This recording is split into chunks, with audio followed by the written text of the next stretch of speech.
Hello, everyone, and welcome to Lit Chat. My name is Allison McCarty, and I am a librarian here at the Jacksonville Public Library. I am joined today by two great speakers. Our featured author is Tyler Gillespie, author of the recent book, The Thing About Florida, which many of you have holds on right now. Tyler has serious Florida credentials as a fifth-generation Floridian who attended the University of Central Florida and the University of South Florida St. Pete, and has spent the last year quarantining with his grandmother in Largo near Clearwater. So all sorts of Florida things. Tyler is joined in conversation today by Bill Delaney, a local writer who covers the culture and history of just Northeast Florida at websites including Modern Cities, The Jackson, and Edible Northeast Florida. We are so excited to have Tyler and Bill here today. And I will turn it over to these gentlemen. Have at it. All right. Well, thanks again, everybody, for joining us. I'm Bill. I know that Tyler wants to start by doing a reading from the book. So why don't you kick us off, Tyler? Awesome. Hi, y'all. Thank you so much for coming out this evening. My name's Tyler. I'm going to read from this chapter called Florida Man Theory. And there was an excerpt of it published today online. So I'm going to put that in the chat if you want to read along as I do. I'm just going to read a few chapters just so we can get a feel of the writing and kind of what I'm trying to do. So, Florida Man Theory. I have a theory that any true Floridian is less than 5 degrees of separation from a Florida Man story. A headline like, Florida Man in pirate costume arrested for firing black powder guns. My theory rests on a Floridian knowing the neighbor's son, a Florida man learns hard way that he stole laxatives, not opioids. Since Florida Man can also be Florida woman, a Floridian might know a friend's cousin who went viral as Florida woman charged with stealing rental car says demons took it. In my case, a family member called the cops when a drug deal went wrong. Her dealer tried to rob her, and she wanted him to get arrested. I found the pre-viral Florida Man story in one local newspaper. The story happened in the early 2000s, so it's all but buried on the internet. In the mid-2000s, Fark.com, a website with the tagline, "We don't make the news, we mock it," began to track weird Florida news and contributed to the genesis of Florida as an internet meme. A major increase in searches for the term Florida Man later occurred in June 2012, around the time of the viral Miami cannibal story. A guy had reportedly smoked bath salts and chewed off the face of a homeless man who passed out near a road. The cannibal story was shocking, fear-inducing, twisted, and sad. The victim went through a slow and difficult recovery. The story was also morbidly intriguing to some, and it became a primer for Florida Man, who has been described as a Yankee nightmare in human form, and everything frightening about white trash life in one meme. So now I'm going to skip ahead to the next section if you're reading along. It's the new section. Floridians have never exactly maintained a pristine reputation. We've behaved badly since statehood. Historians called antebellum Florida a rogue's paradise. Those Floridians like to carry weapons, and alcohol may have led to frontier violence. A penchant for alcohol and violence persisted and may have contributed to 1895's reported cutting affray. When Chaz stepped in front of Sam in line at the butcher shop, Sam's brother ran into the butcher shop to get a knife. He tried to stab Chaz. The scrum lasted until blood was seen, and the perpetrators fled to the woods to face later arrest. I could almost understand fighting over a long wait for a good piece of meat, but I couldn't get down with a turn-of-the-century man who killed his sweetheart.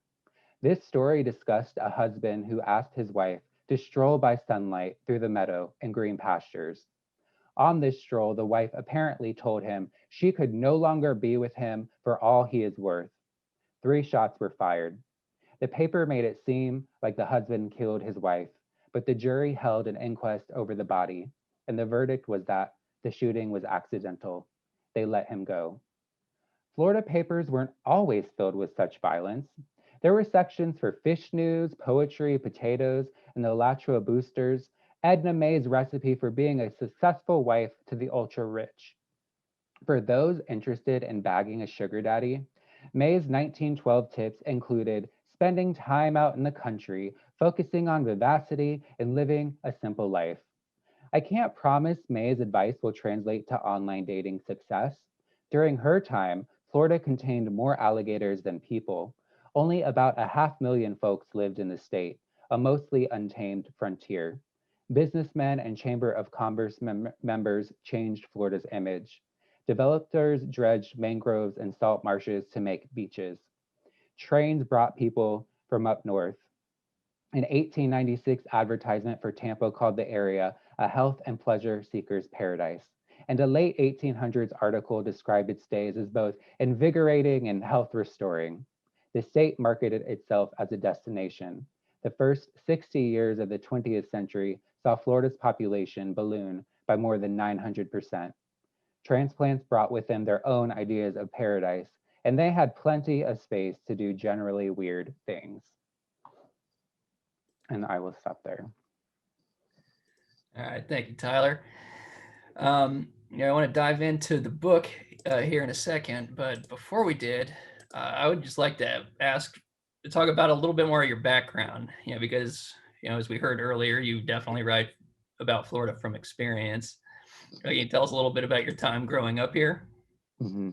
So I grew up in Largo, Florida, which I tell people is near Clearwater Beach, which is near St. Petersburg, which is south of Tampa, which is near Orlando. Right? Sometimes people think I'm talking about Key Largo.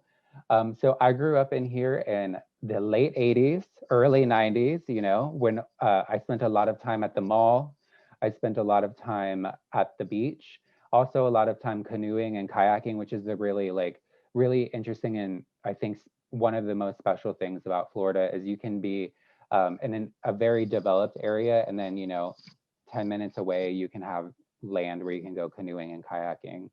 And then I moved away from Florida after undergrad. I went to UCF in Orlando. I moved to Chicago, and then I moved to New Orleans, and then I moved back to Florida, and then I moved to Mississippi, and then I moved back to Florida. You've been all over the place. All right, so Florida Man. We just heard your take on Florida Man. It's something you've returned to. Your last book was a poetry collection called Florida Man. You kind of interrogated, the avatar of every crazy thing about the state. What made you pick him as a subject to focus on? So I started writing about, so the book, that chapter, it looks at why these headlines have happened. So, the legal aspects of it, the cultural aspects. And then I write about a person who went viral for one of the headlines, and I get the story behind what happened.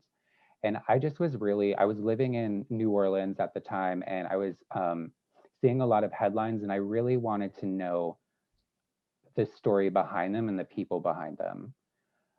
Because, these moments are often the people's lowest points of their life, and it's the point that they're most recognized for a lot of the time. And like the person I wrote about, lost her job, relationships, people were very nasty to her for an allegation of something that turned out not to be true. So as a writer and as a journalist, I'm very interested in the story behind the headline. And just thinking also about like how it shaped my state, and how people think about where I'm from and what does that mean about me and my family. We are 5th generation Floridians. And just real quick, I started writing the essays, and then I moved home to Florida. And then the month after I moved home from Florida, the Pulse shooting happened. And so I stopped writing essays because it changed a lot of what I was thinking and what I was feeling. And then I turned to poems. And so that's kind of how the poems helped me ask some questions. And that helped me then get back into the essays. Yeah, it seems like you have, quite a unique voice. It's like part journalism. You've done poetry before. These are also kind of, personal essays. Can you talk about how you developed that? Yes, I mean, so the first draft of this book was more reported, right? So I was not using first person as much. And so I was using it a little bit to kind of have these moments of connection, because the chapters all focus on one subject, but they look at it from different angles. And um, so for me to, as a narrative, connect it, right? And then so my editor was like, these are the moments where we're getting the humor, because it's, I don't feel necessarily comfortable, like, making fun of jokes at other people's expense, but I'm more self-deprecating. So that was the moments of humor. And then my editor and folks were like, we want some more of that. Because there are some difficult issues to talk about. So add some levity. But anyway, it took a lot of prodding to get me to put myself in there. Just because I wasn't really that interested in my story. I think as a writer, I'm much more interested in what other people's stories are. So it took many drafting to do that. Great. Well, you definitely do a great job of capturing other people's stories. You pointed out something I think is really perceptive, that the real reason that Florida Man headlines are so prevalent isn't necessarily because an inordinate amount of weird things happen here. It's because of open record laws. Mm-hmm. Exactly. So I think that, I mean, there are a lot of people in the state. It's very populated. There is, beautiful weather, so people are outside more. So there are some things that maybe happen here that don't happen in other states. But yeah, everywhere is weird and has these kind of things. And a lot of the headlines too, we got to think about are folks who are going through some kind of addiction issue or socioeconomic hardship, or they're having a really mental health crisis. And I talk about the funding issues about like addiction is really in mental health. So there's a lot of the ecosystem about it. But yeah, things happen in every state. And then our laws have made it easier for those stories to surface. But I also think that we're very proud of our open records laws, because we should be able to keep tabs on politicians and folks like, in power. But it also makes it kind of easy for these stories to go viral. And I'm just really interested in their allegations, right? So, but once it's out there, it's like that public perception is already out there. And as I write, like if you've ever been to middle school, one rumor can follow you, even if it is not true. That rumor can follow you for the rest of your time. Yeah, it strikes me that it's something that people complain about with online shaming or cancel culture. It's kind of a boogeyman in some circles, but it's when it's directed not at like a person in the public spotlight or not at a big company, when it's just an average person. That's a totally different type of thing, but the news and social media treats them the same. Yeah, that's a really good point. I appreciate that. All right, now here's one thing I've been dying to ask you. So a lot of us who write about Florida, or at least try to do it, authentically, is how to approach the weird. Readers want weird, they expect weird, but if you just focus on that, you do exactly what those headlines do, and you're only touching the surface. You go no deeper than the funny story. But then if you go too far in the other direction, are you really even writing about Florida? Mm-hmm. It feels like you've struck the perfect balance here. How did you swing that? Thank you so much for that. I think that saying what happened, because that's the thing that's weird, is the thing that happened, or the story, right? Like um, about the viral headline. So just saying that is acknowledging that it's weird, and then also moving past that for like what happened next or before, to acknowledge that these are real people living their lives, or real stories, And so I think that for me is that letting that story and what the people have written about it or how it's been presented speak for itself, and then me not embellishing it. And that's something that an editor told me about, like, which is, it's a maybe a very specific connection to what I'm doing. But I also write about sobriety and recovery in there, and an editor a long time ago was like, you don't need to tell us how drunk you were. You can just be like, I was drunk, and let it speak for itself. So I don't think you need to say how weird something is if like it's somebody wielding like a machete. You know what I mean? We already know that's weird. So Yeah. So then you feel like people miss a lot when we just focus on the viral headlines and jokes, or make that be the focus. Yes. Now, speaking of that, at one point in the book, you're talking to a drag queen, and she says a quote that I love. People think everything is weird about Florida. Once I accepted it is a weird place, it was a freeing feeling. Do you find that to be the case?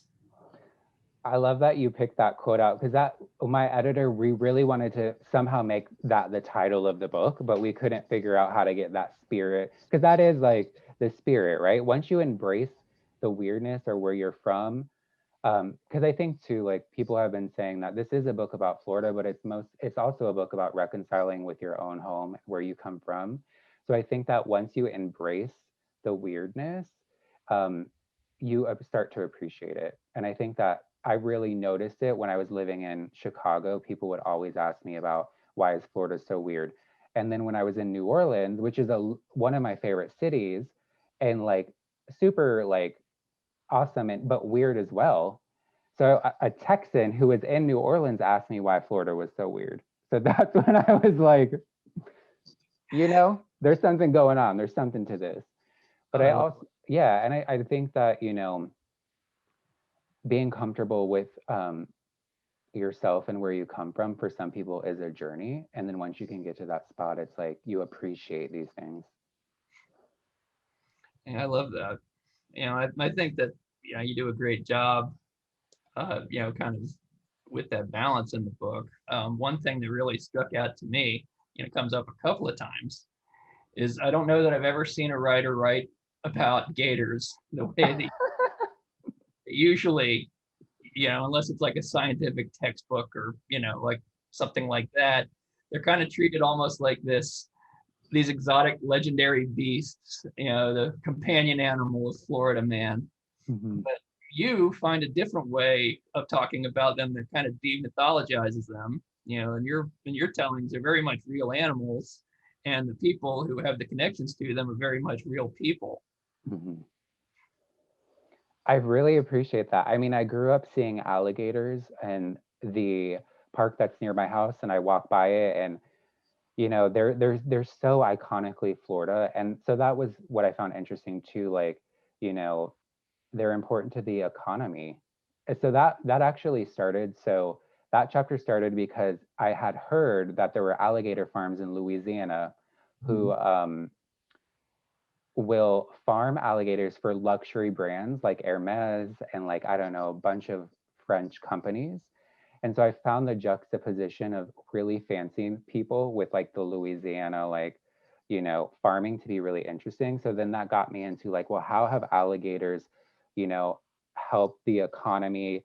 And I don't want to geek out about the alligators, but also like the fact that they're keystone creatures and they like so many animals like depend on them. I just find that a really like, fascinating place in the ecosystem. And I really saw the connection to Florida being a similar kind of keystone creature as well.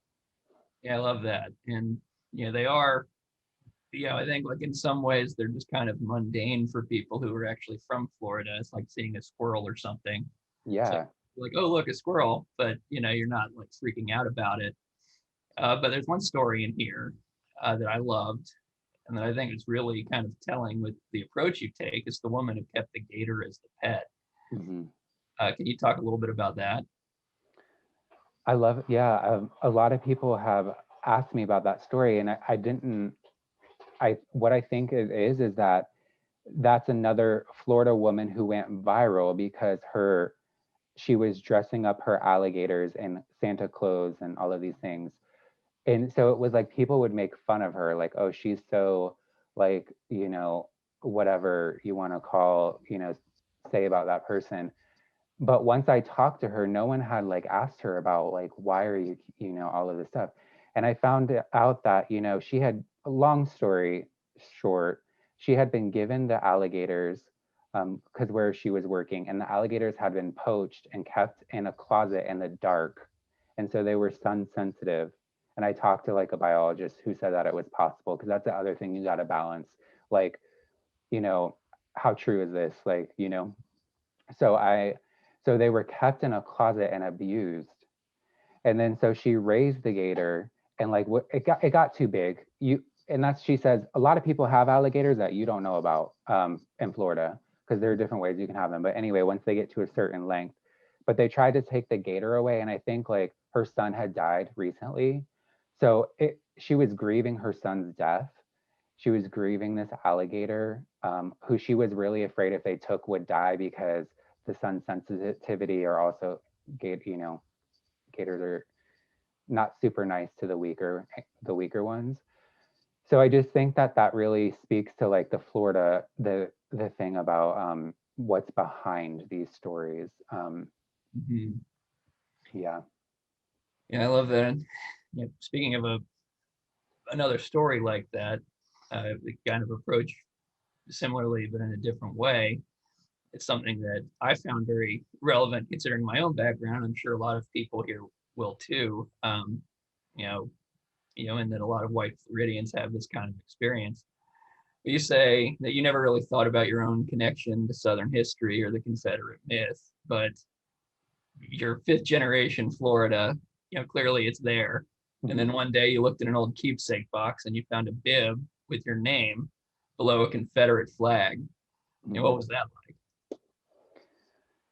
That you're asking such great questions. I really appreciate that. Yeah, that was a moment for me where it's like, I think that Florida, is known as paradise, right? And I think that a lot of folks who move here, this is just my general impression, and not to generalize, but maybe divorce Florida's history from what actually happened.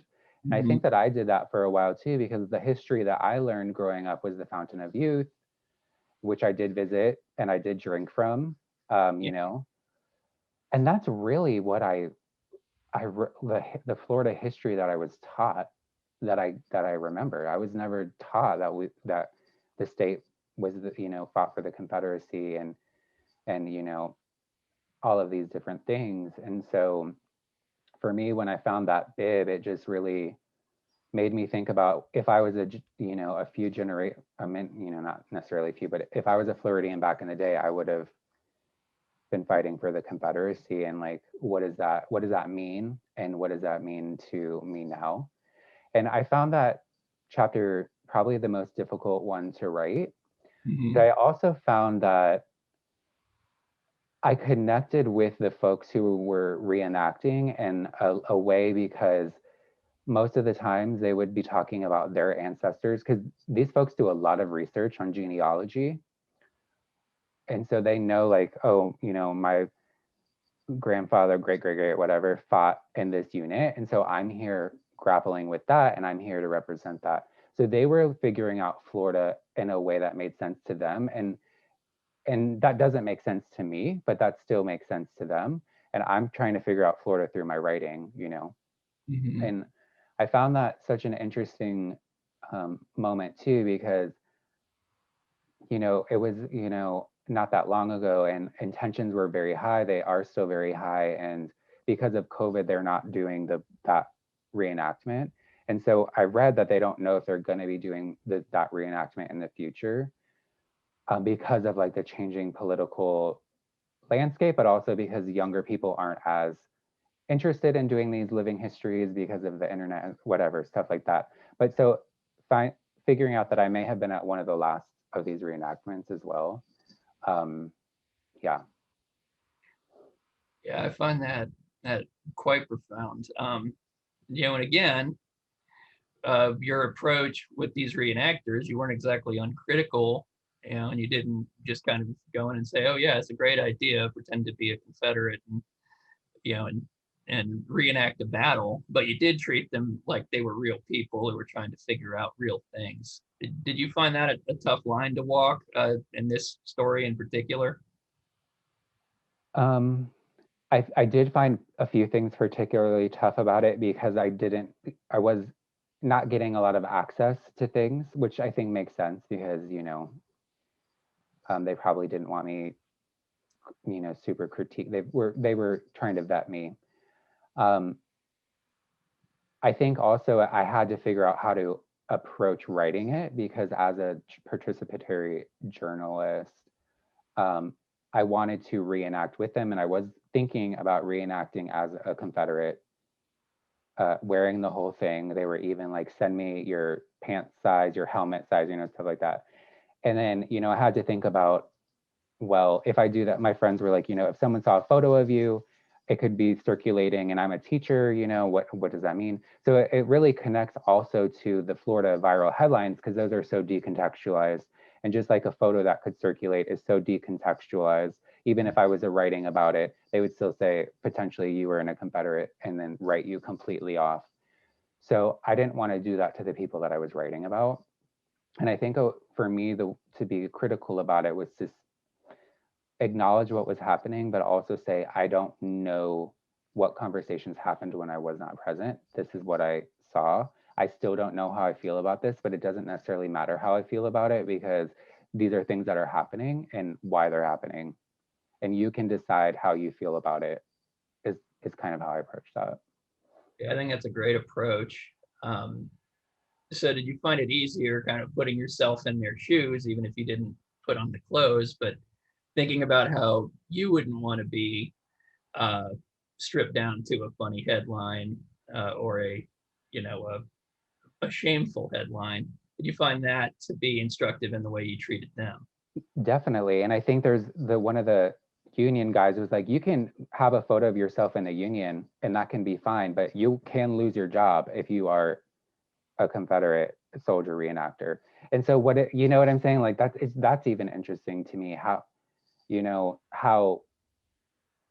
that can function in that ecosystem. So, they're putting themselves potentially at risk to do this as well, to lose their job or to have all this. And like in our current moment, I'm interested in why someone with all of these things that could happen would do that. And I found more often than not, it's because of their connection to the state and because of their family history. I mean, some people just have fun doing it, but a lot of the people that I talked to, it was because of their connection to Florida.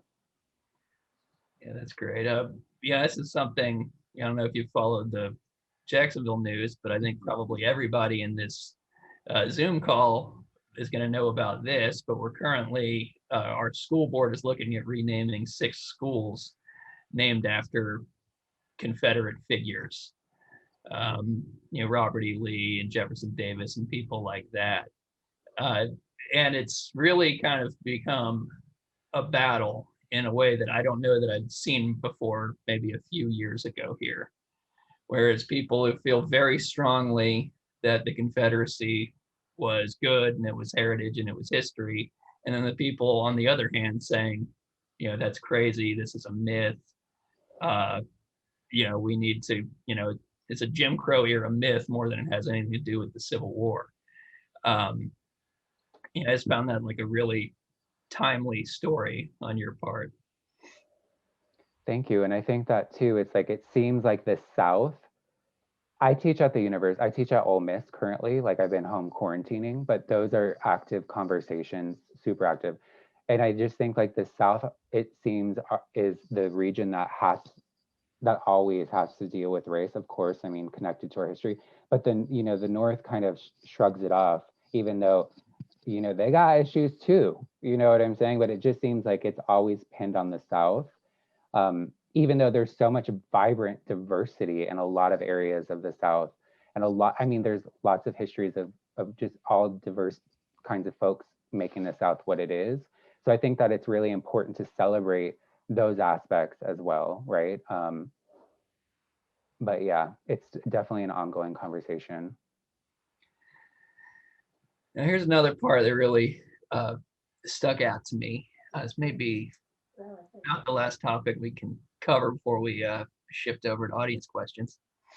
But one part of the book talks about your experience coming up as a gay kid in a Southern Baptist family out in the suburbs and in the Clearwater area, and then sort of finding a second life by going over to Tampa and Ybor. And I think those kind of things, those kind of stories, I think you mentioned it a few times. But I think they really speak to a lot of people. Here in Jacksonville, a lot of us know stories of suburban kids that kind of feel stifled at home, especially LGBTQ kids, and go into the urban core. Can you talk a little bit about what that kind of that what Tampa and Ybor and finding that second life really meant for you?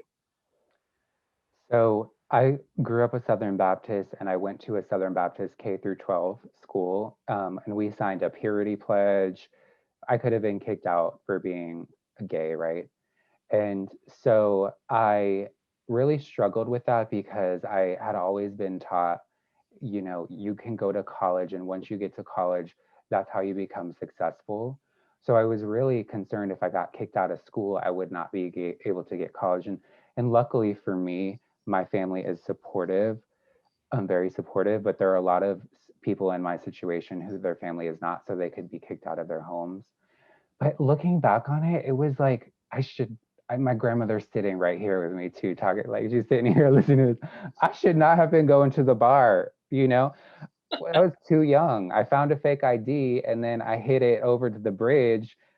I don't recommend that. It felt very necessary at the time, but you know, um, but yes, I learned a lot because I also met a lot of intergenerational. I met a lot of older gay men and women, and I learned a lot from them, right?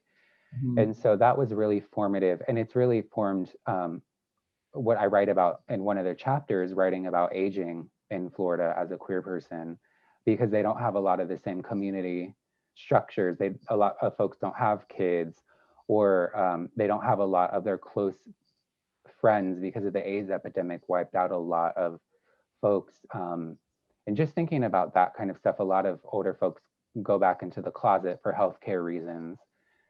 So I think, it made me think a lot about aging as well. But I learned a lot. I should not have been drinking as much. I will say that for sure.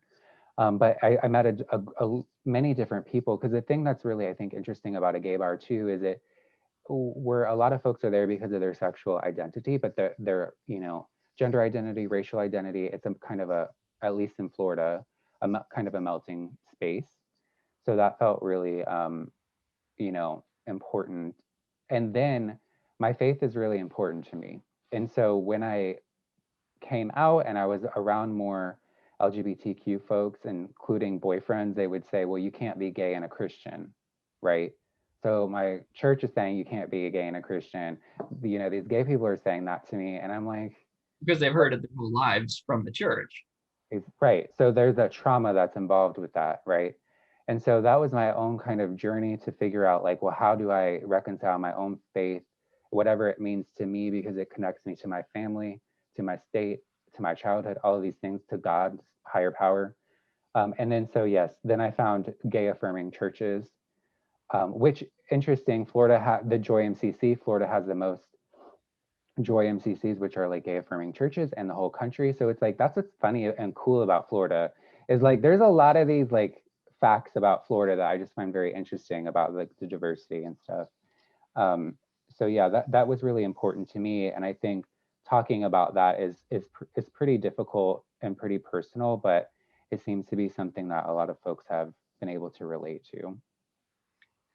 Great. So coming up on the end of our time here, but I wanted to ask, do you find it easier to write about Florida when you are here at home, as you are right now as we speak, or when you're in another place and you have just kind of the benefit of distance and detachment?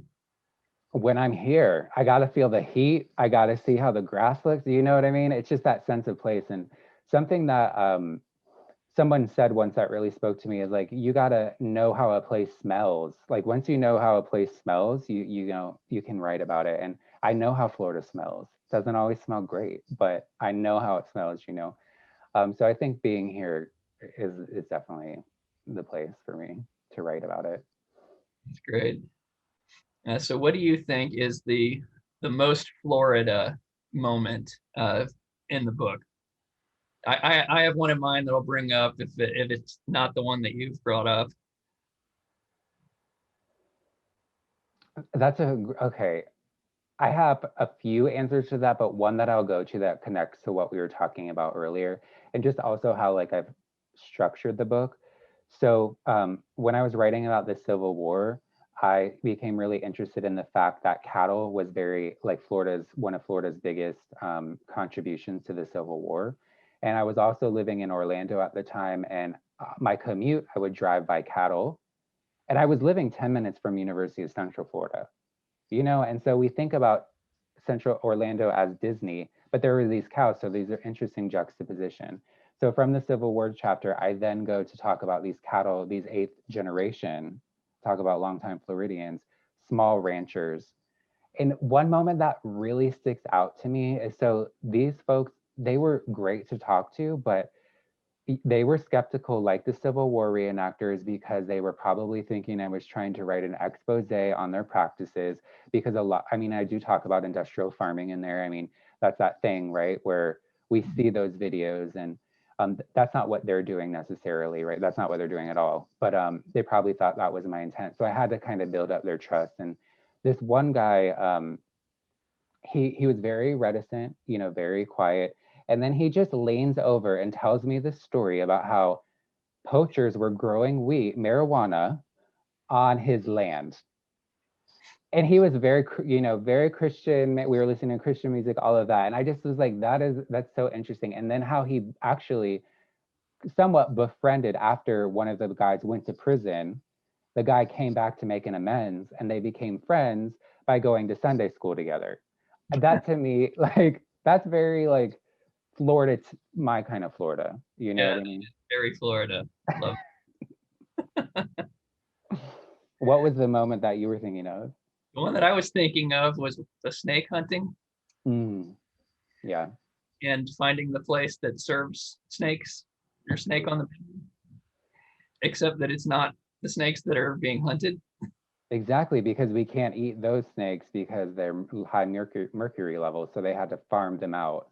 That was Yeah. interesting. And then I also saw like a iguana that was like, there's a lot of interesting things that people will eat. Yeah, there's lots of moments. Yeah, but it just really struck me that like people are out there hunting invasive pythons, and then they want to eat python, but they can't eat the ones they shoot. So we Right. import even more python to be able to eat. Exactly. And I think that that's an interesting story too, where there's like unexpected moments where, these like veterans are going out and hunting pythons because it helps with them build community and relax. Right. So I find a lot of interesting characters in that chapter. That's awesome. Well, we are about out of time for our conversation. We're starting to get some audience questions. So fantastic. Everybody who's out there, if you have any questions you'd like to ask Tyler, type it in the chat. I'm going to start reading them out. Here's one that came earlier from Beverly Helena. Tyler, what thing about Florida saddens you the most? That's a really good question. The overdevelopment and the way we've treated our lands. I shouldn't say we, but the way certain folks have treated the lands. A lot of the times they're developers from out of state who do this. It makes me really sad because one of the things that I found really fun and cool about writing this book was I got to dig into the archival material and read how folks back in the day were writing about the landscape. And yes, they can be over the top. We have to take that with a grain of salt because, they like to be boastful. But just to think about what the land used to look like, just to think about the Everglades, to me, always blows my mind. I cannot stop talking about the Everglades, but just what that used to look like. But specifically our water quality. And I was talking about this with someone recently, just about how a lot of folks are getting priced out of where they live, right? Because of the development. And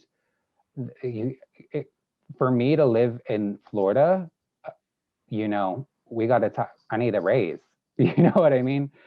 And that makes me super sad. All right, this one is from Mary Moriarty Cook.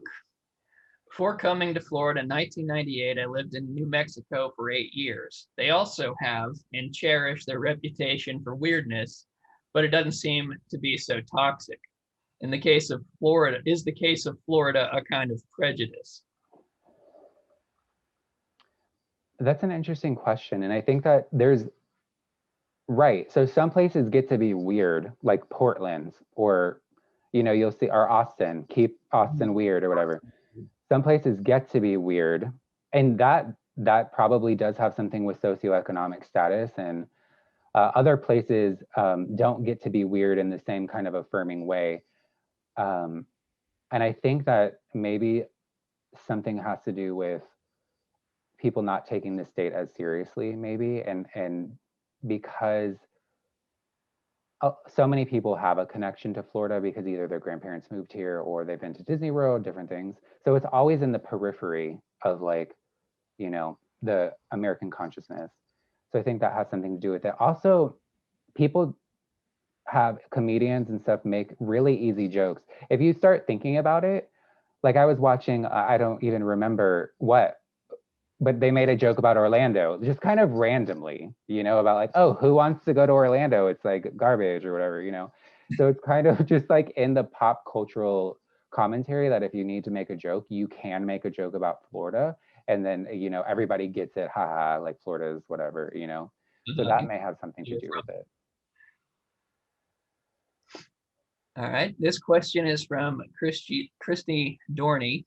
Was the reenactment that you went to at the Lusty? It was not, it was right? It was at Brooksville, but a lot of folks did talk about a Lusty. But the Brooksville, it was the Brooksville raid that I went to, which is kind of like the Tampa Bay area. Mm-hmm. Yeah, Lusty is up in Baker County, just west of here. Mm-hmm. I would have liked to have gone there. It's something. Mm-hmm. Well, we won't go off on a tangent about a Lusty. Christy also asked, when did your family come to Florida? So we're kind of those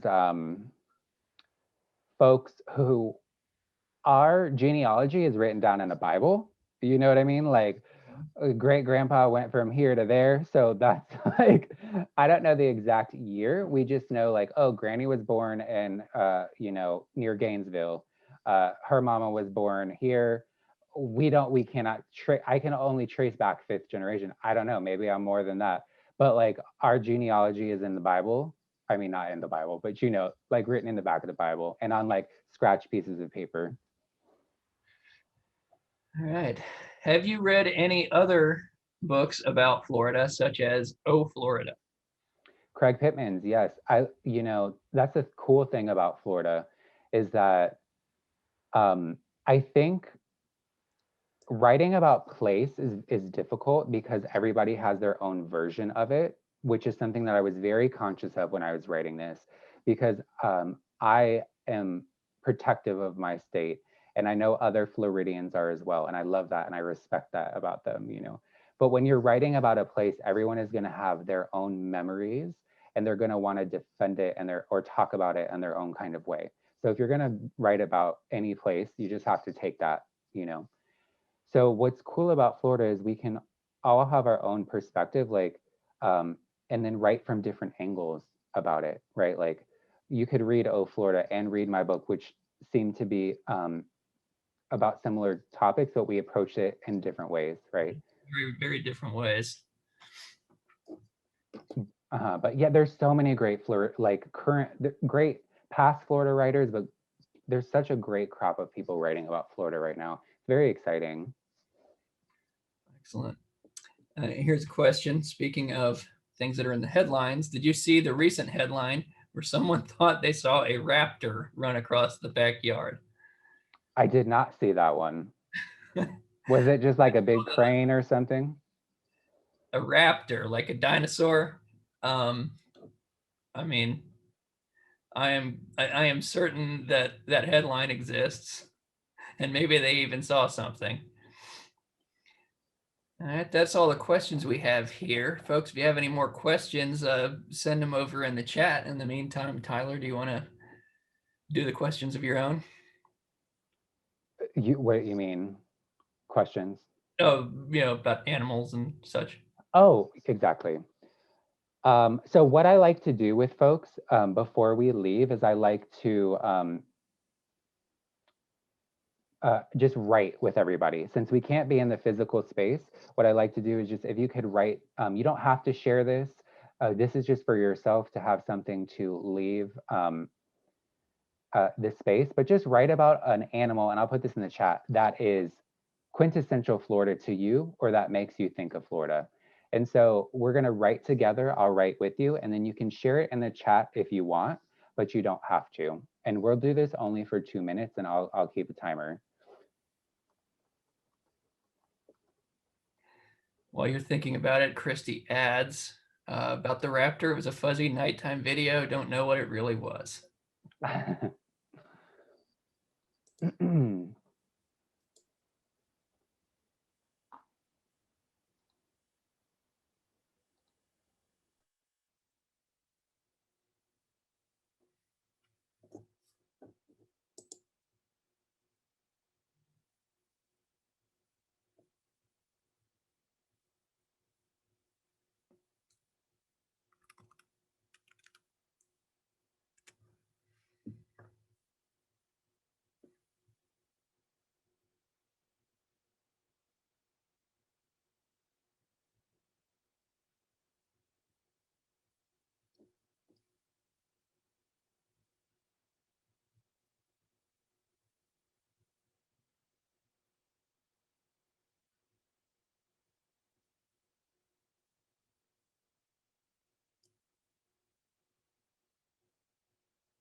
I'm loving these answers.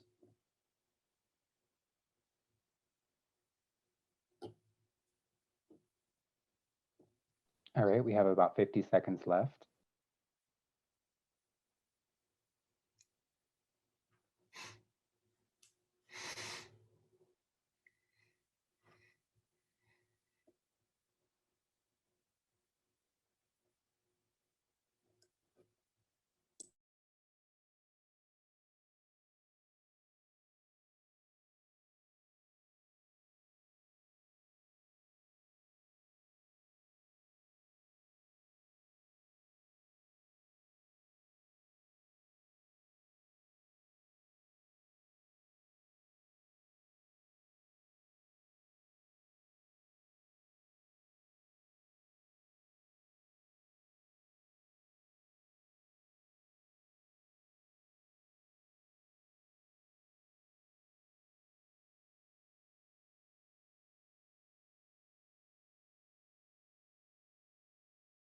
Awesome. So that is our time. Thank you so much for writing together with me. I really appreciate you doing that and sharing a lot of your responses. You want to read some of them? Sure. Two shorebirds mating today, 3 feet from my beach chair. I love that. I also wrote about birds.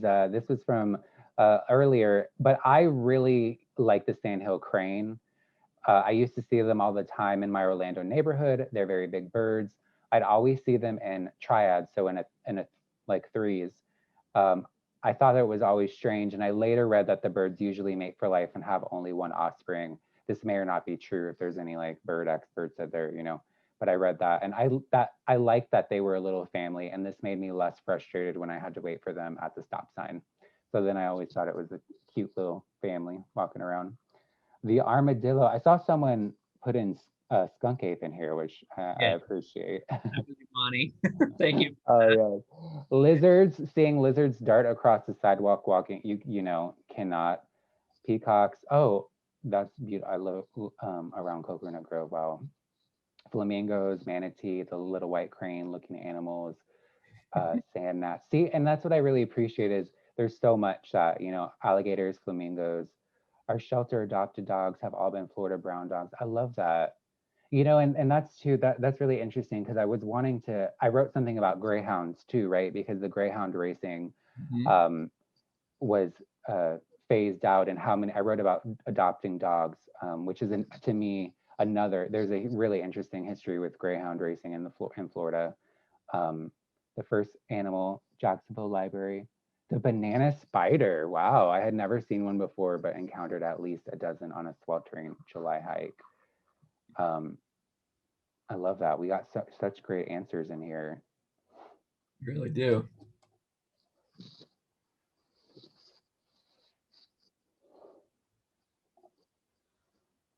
Armadillo. Fun fact, those are not native. Although they've been here for like 50 years. The larger cockroaches, yes. I've been seeing a lot of beetles the past few nights as well. But definitely mosquitoes. Yeah.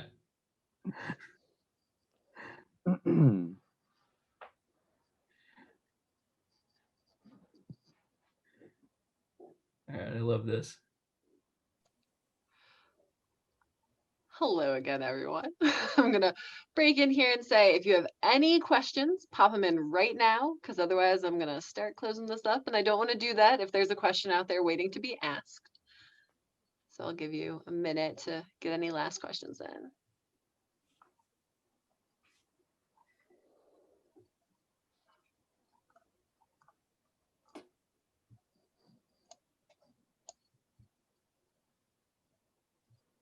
I'm very concerned about the person who had an opossum in their bathroom. That doesn't sound like fun.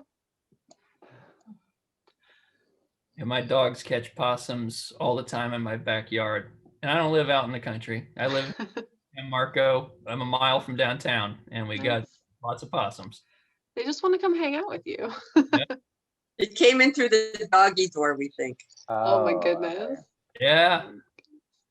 That'll do But it. he went back out. We got him out. That was- Now, did he go back out the same way that he came in? not the doggy door. No, we put him in a bucket with a stick, kind of. Put him to the end of the yard, and that was good. We used to try to live catch him, and with the live traps. Uh-huh. But this guy he didn't. That was not going to work. No. Anyway, I came in at the end. Very nice. Can you put the title of the book in the chat as well? Oh, of course.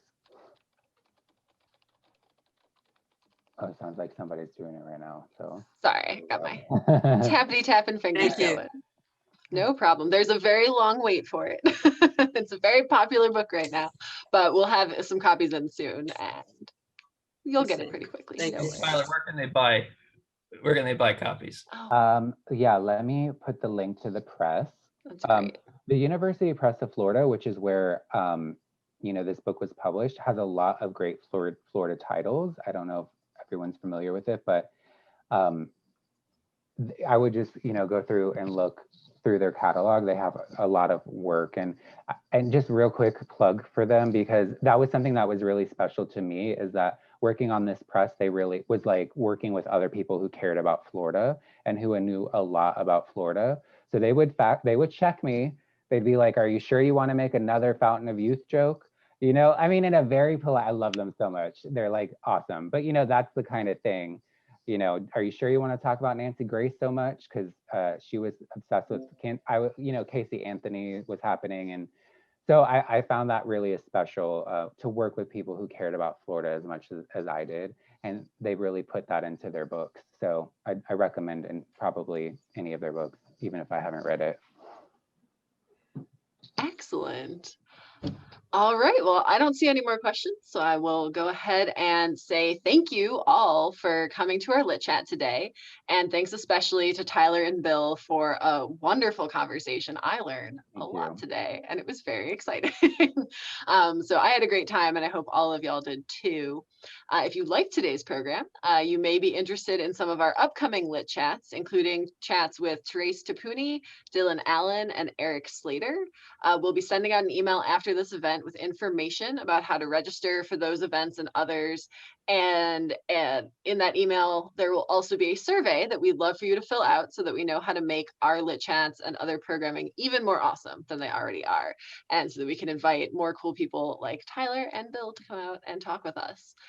So thanks again, and we'll see all of you next time. I see lots of thank yous in the chat for Yes. Tyler and Bill as well. Thank you all for coming. Keep it Florida. Thank you, Bill, for your questions and spending time with my work. And thank you for the library for hosting me. I really appreciate it. Yes. Keep it Florida. I'm going to use that. All right. Well, thank you very much, everyone. I'm going to close this out now. Have a great night.